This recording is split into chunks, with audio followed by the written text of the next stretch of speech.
नमस्कार दोस्तों, खमागणी, वंदे मातरम। एक नई कहानी, एक नए प्रसंग, एक नई सीख के साथ। साथियों, एक व्यक्ति होता है, बहुत अमीर होता है, उसके पास अथाह धन संपदा होती है, बहुत पैसा होता है, पर पारिवारिक जीवन उसका अच्छा नहीं होता है।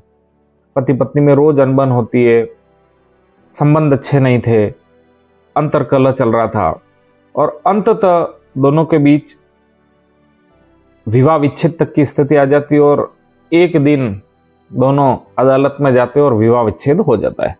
अब इस विवाह विच्छेद के मुआवजे के रूप में एक उसे बहुत बड़ा अमाउंट, बहुत बड़ी राशि उसकी पत्नी को देनी होती है। वह राशि इतनी बड़ी होती है कि उसकी पूरी संपदा बिक जाती है, पूरी उसकी चल अचल संपत्ति बिक जाती है, सारा पैसा चला जाता है। लेकिन उसे देना होता है, आदेश होता है अदालत का, वो दे देता है। सब कुछ बिक जाता है, पत्नी चली जाती है, खुशी चली जाती है। अंत में उसके पास मात्र 7,000 रुपए रह जाते हैं।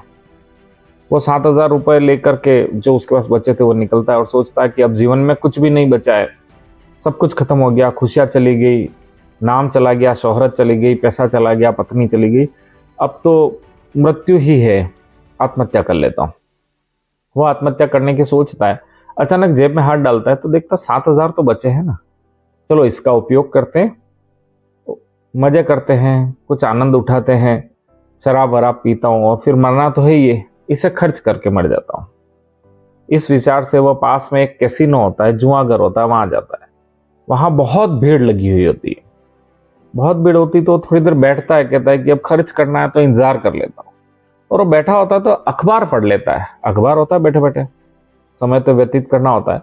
वो अखबार जब पढ़ता है तो उस अखबार में एक खबर आती है कि पास ही में, नजदीक में एक गोल्ड माइंस की नीलामी हो रही है, जो सरकार ने बंद कर दी है क्योंकि उसमें गोल्ड निकला नहीं, सोना पाया नहीं गया, खुदाई में सोना निकला नहीं और निकलने की संभावना सरकार को नहीं लगी। तो अब वो उस पूरे क्षेत्र की, उस पूरी भूमि को नीलाम करनी चाह रही है कौड़ियों के भाव में।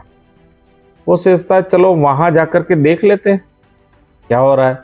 अब वो वहीं कैसीनो का विचार छोड़ देता है और वह उस गोल्ड माइंस की नीलामी वाले स्थान पर चला जाता है। वहां बहुत बड़ा गड्ढा, गहरा, कई सैकड़ों फीट गहरा खड्डा होता है, जिसमें नीचे तल भी नहीं दिखाई रहता।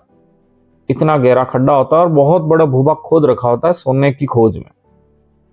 वह आसपास घूमता और सोचता है कि चलो इसी में कूद करके मर जाएंगे, देखते हैं क्या होता है। वो पूरा घूम रहा होता है, इतने में 2 अधिकारी उसके पास आते और कहते हैं कि क्या आप नीलामी में भाग लेने आए हैं? वो सहसा अनायास ही अपनी गर्दन हिला के बोल देता है, हाँ मैं भाग लेने आया हूं।